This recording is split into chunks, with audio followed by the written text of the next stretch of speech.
Hi, my name is Adrian Valentine. Today I want to talk about And the Mountains Echoed by Khaled Hosseini.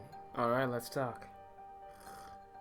Khaled Hosseini, famous for writing The Kite Runner in 2003, published And the Mountains Echoed 10 years later in 2013. This novel begins by telling the story of siblings who are separated at a young age and how this one event sends a ripple through multiple lives. The narrative shifts many times, creating an interweaving web of stories that are all strewn together with rich, fully developed characters and complex histories. We see secondary and seemingly unimportant characters become key aspects in the plot as they later endure complicated, life-changing events. This novel can make you reassess your perspective on what exactly a bad decision is, as by seeing events unfold in the future, you see that past atrocities can actually work out to be future blessings, and vice versa. What's great about this novel is that everything occurs is unexpected and painfully realistic. This book does not follow a cliche algorithm and instead hits the character with painstakingly realistic outcomes. And sometimes that's really depressing. It makes you realize that life is long, things get in the way, people change, and not everything you expected to happen will actually happen. But also that sometimes events can't be forgotten. They re-emerge like echoes from behind the silhouettes of the mountains way in the distance.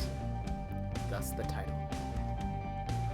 Each character is developed really well and actually reacts to their environments in complicated and unique ways. This novel takes place in the capital of Afghanistan, Kabul, in the midst of political turmoil and Taliban invasion. We see characters stay, trying to survive. We see characters returning from peaceful childhoods to see their land completely ravaged and changed. There are so many amazing quotes in this novel, such as, "Sometimes it's only after you have lived that you recognize your life had a purpose, and likely one you never had in mind." On the note of the siblings being separated, the sister feels that there was in her life the absence of something, of someone, fundamental to her own existence. Sometimes it was vague, like a message sent across shadowy byways and vast distances, a weak signal on a radio dial, remote, warbled. Other times it felt so clear, this absence, so intimately close, it made her heart lurch. You will never say to yourself, "Ah, I wish I was not good to that person."